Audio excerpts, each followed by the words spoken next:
Hello, everybody. So today we are going to look at fossil fuel reserves. We have the link for the reading. We have my email you can send your assignments to, and we have the practice questions. So let's take a look at this. So we're using up fossil fuel. So we're kind of developing technology to get harder to reach sources. And then we're also looking at ways to get alternative sources of fossil fuels. So these alternative sources are oil shale and tar sands.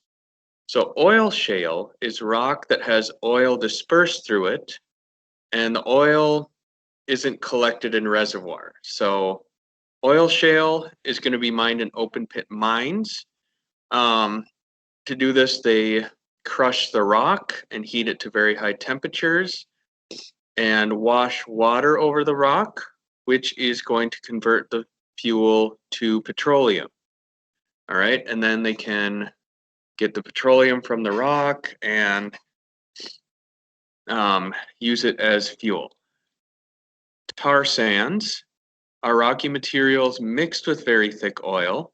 The tar is too thick to pump, so what they do is they use strip mining. So they use hot water and caustic soda to separate the oil from the rock, and that's going to create a slurry, which then they shake, and then the oil floats on the top and it gets skimmed off.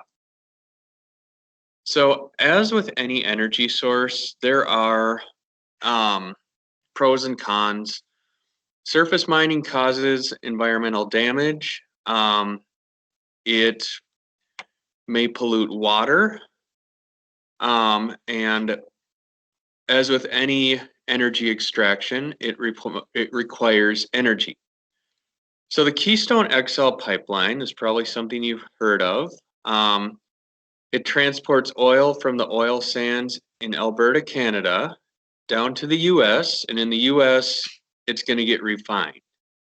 So if the pipe gets damaged, it could cause some pollution. It could contaminate some water. But as with any energy source, there are always pros and cons. So hopefully that makes sense. Make sure you finish your questions and turn them into me.